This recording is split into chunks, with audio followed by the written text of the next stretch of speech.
Hello viewers, अब सबको हमारे चैनल पर फिर से स्वागत है। तो आज मैं अब सबको लव स्काउट के एपिसोड 5 पर एक्सप्लेन करने वाली हूँ। और अगर आपने पिछले वीडियोस नहीं देखा है तो डिस्क्रिप्शन बॉक्स पर जाके देख लीजिए, मैंने लिंक डिस्क्रिप्शन बॉक्स पर डाल दिया है। तो एपिसोड 5 की शुरुआत वही एपिसोड 4 की किस होने वाली एंडिंग सीन से होती है, लेकिन जियोन फिर से अनहो के गॉड पर सो जाती है एंड अनहो उसे हक करता है।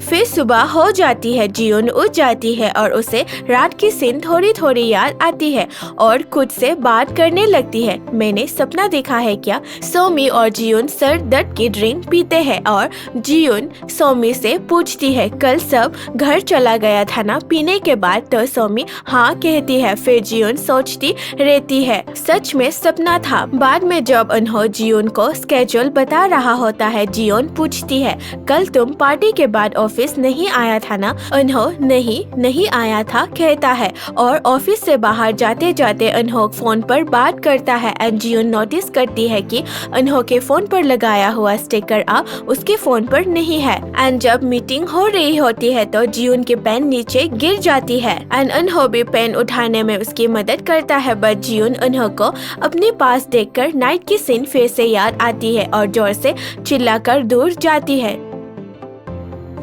सब जियोन को ऐसी रिएक्ट करते देख चौंक जाते हैं, लेकिन जियोन कहती है नीचे कीड़ा है। फिर वो अपनी ऑफिस में भी सोचती रहती है एंड सोचते सोचते अनहो का स्केच भी बना देता है। फिर जब अनहो अपना कॉफी पी रहा था तो वो फिर से उसे देखकर सोचने लगती है। जियोन अब अपनी ऑफिस से बाहर आती है तो अनहो भी उसके साथ जाने के लिए अपना चेयर से उठता है, लेकिन जियोन तुम्हें आने की जरूरत नहीं है बोलती है। बट फिर भी अनहो उसके साथ जाने वाला था, इसीलिए जियोन उसे चेयर पर बिठाकर भागकर चली जाती है।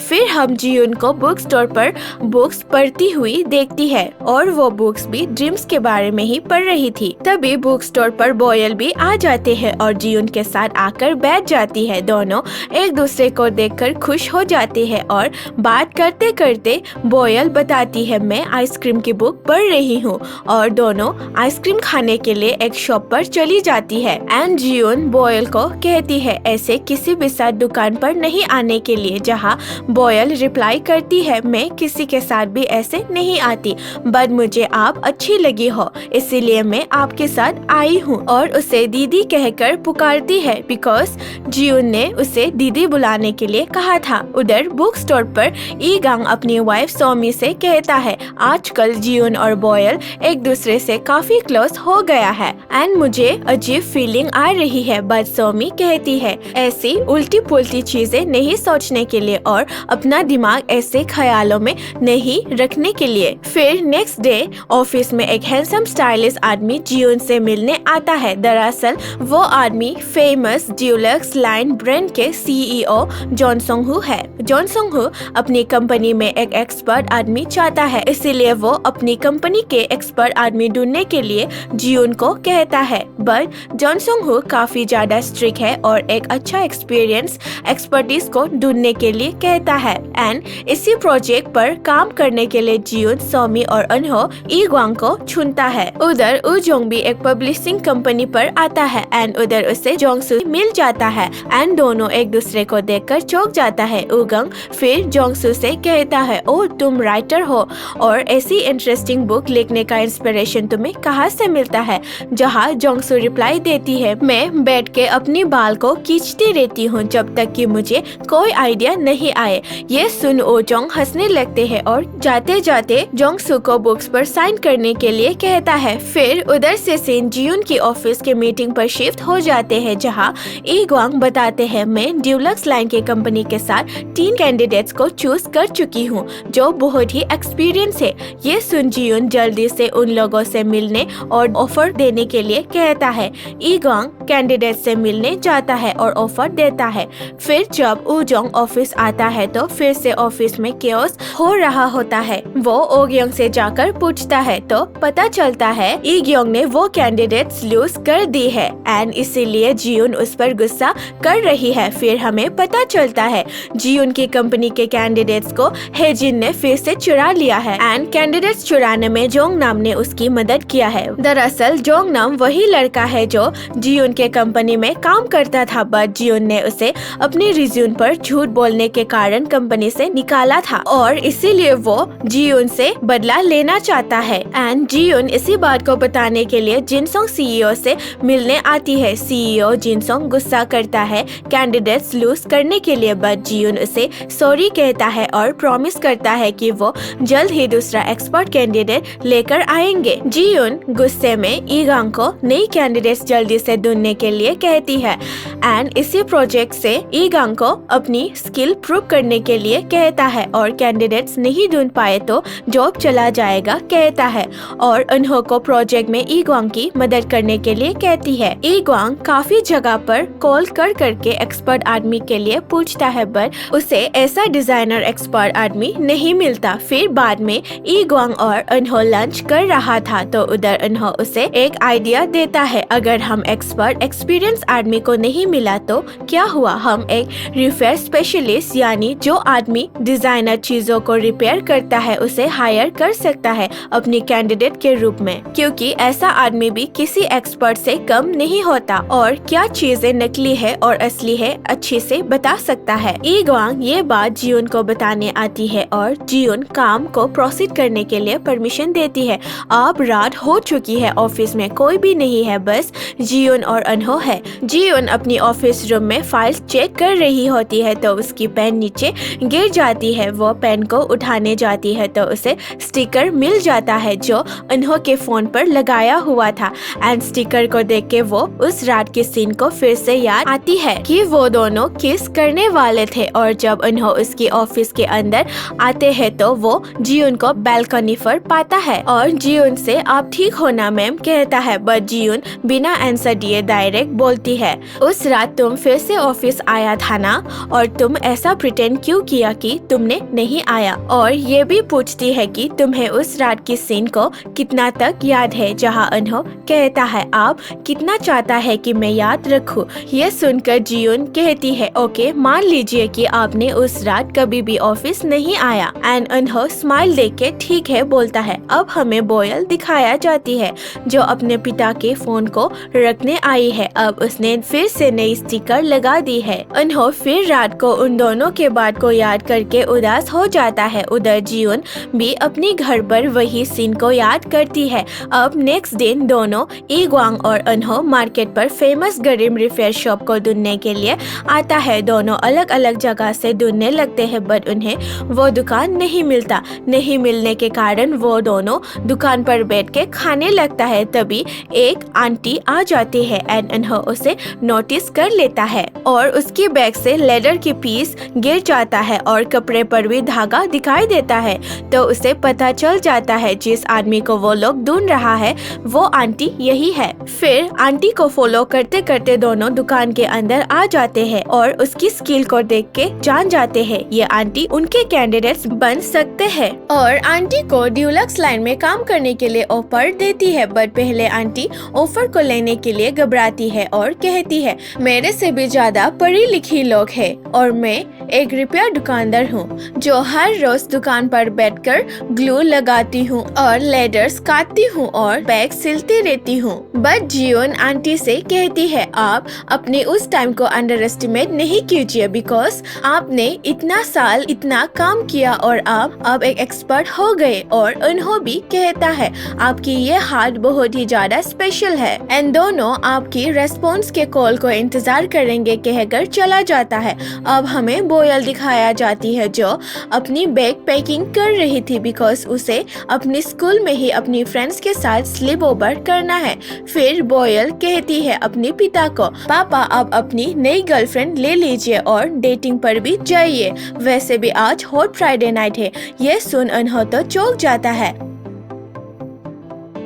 और जोंगसू और अनहो एक साथ अपनी बच्ची को स्कूल पर छोड़ने के लिए जाता है। फिर स्कूल से अनहो ऑफिस आ जाता है जहाँ सोमी बोलती है, आज तो तुम्हारा प्री है ना, इसीलिए सोमी अनहो और उजोंग को अपने घर पर पार्टी के लिए बुलाती है। बट उजोंग बोलता है, तुम्हें तो खाना बनाना नहीं आता। फिर ये सुन अनहो बोलता है, कोई नहीं, मेरे घर आ जाना। और बाद में सोमी जियोन को भी इनवाइट करता है, बट वो जाने के लिए मना करती है और सोमी गुस्सा होकर कहती है, नहीं आने से तुम पछताओगे, बिकॉज अनहो बहुत ही ज्यादा टेस्टी खाना बनाता है। अनहो जियोन की ऑफिस के अंदर आकर जियोन को बताता है आंटी ने ऑफर को रिजेक्ट किया है, इसीलिए जियोन अनहो को ईग्वांग को साथ लेकर फिर से जाकर आंटी से बात करने के लिए कहती है। और जाते जाते अनहो जियोन को अपने घर पार्टी पर इनवाइट करता है, बट जियोन कहती है, नहीं मैं नहीं आऊंगी। बट अनहो कहता है, आ जाना, मैं आपको घर का खाना खिलाना चाहता हूँ। ये सुन जियोन अनहो को देखती रह जाती है। फिर जियोन अपनी दूसरी क्लाइंट्स के साथ मीटिंग करती है रेस्टोरेंट पर। काम करते करते रात हो गई है। वो अपनी घर आके खाने के लिए फ्रिज में खाना चेक करता है, बट उसकी फ्रिज में तो कुछ भी नहीं है। फिर उसे अनहो की बात याद आ जाती है और अपने आप से कहती है कितना अच्छा हो सकता है उसका खाना। लेकिन अंत में वो उधर चली ही जाती है और घबराकर डोरबेल बजाती है। अनहो दरवाजा खोलता है, बट जियोन देखती है घर के अंदर कोई भी नहीं है। तो अनहो उसे बताता है, आज एक्चुअली प्लान कैंसिल हो गया है, और वैसे भी ये बात ग्रुप चैट में भी बताया था। बट तभी अनहो को याद आ जाता है जियोन तो ग्रुप चैट पर ही नहीं है। ये सुन जियोन जाने लगती है शर्मिंदी महसूस करके और सोमी को मैसेज पर डांटने लगती है उसे प्लान कैंसिल को नहीं बताने के लिए। पर अनहो उसे रोक लेता है और कहता है, अब डिनर करके जाइए। पर जियोन मना करती है, ये कहकर मैं यही पास में ही आई थी, इसलिए थोड़ी देर के लिए पार्टी में रुकना चाहती थी। बट अनहो, कोई नहीं, मैं आपको सोयाबीन स्ट्यू बनाकर खिलाती हूँ, बोलता है। जियोन को अकेली घर में अनकंफर्टेबल फील हो रही थी, तो वो घर की चीजों को देखने लगती है। लेकिन तभी उसका एक पैर एक म्यूजिकल टॉय पर लग जाती है और टॉय से म्यूजिक बजने लगते हैं। तो वो पूरी तरह से घबराने लगती है और अनहो उसे टॉय को सोफा पर रखने के लिए कहता है। अब जियोन ज्यादा ही घबराने लगती है अकेले और चुपचाप बैठी रहती है। फिर हमें जोंगसू और उसकी माँ दिखाया जाती है। जोंगसू की माँ उसे अनहो के साथ घूमने और मूवी देखने के लिए जाने कहती है, बट वो मना कर देती है। उधर अनहो जियोन के लिए खाना बना रहा है एंड जियोन उसे खाना बनाते दे घूरती रहती है और फिर दोनों एक साथ डिनर करने लगते हैं। जियोन उसके डिनर को बहुत मजा से एंजॉय करता है और पूरा खाना खत्म कर देती है। फिर डिनर करने के बाद जियोन कहती है, तुम्हारा खाना टेस्टी था, और पूछती है खाना बनाना कब सीखा, जहाँ अनहो बताता है 30 साल पहले। तो जियोन बोलती है, तुम एलिमेंट्री स्कूल के टाइम से ही अकेले रहते हो, जहाँ अनहो हाँ बोलता है। तो जियोन वेल डन कहती है अकेले रहकर भी इतना अच्छा आदमी बनने के लिए। फिर अनहो जियोन के हाथ पर स्टैम्प पैड स्टिकर लगा देता है और कहता है, तुम्हें भी थैंक यू एक अच्छा इंसान बनने के लिए, और दोनों एक दूसरे को घूरते रहते हैं।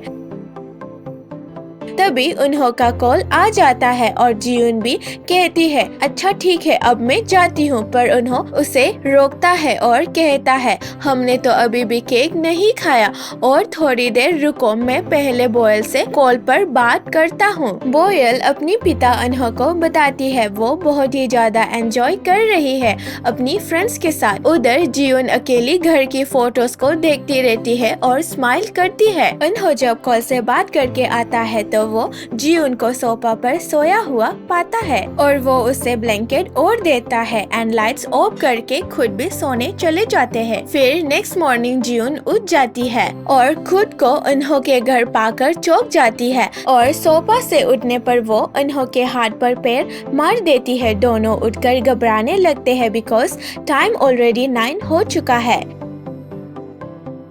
और उन्हों मैसेज पर देखता है उसकी बेटी बॉयल घर पर आ रहा है, तो वो दोनों जल्दी जल्दी से घर से बाहर आने लगता है और एलिवेटर के अंदर जियोन उन्हों को अलार्म सेट नहीं करने के लिए डांटती है।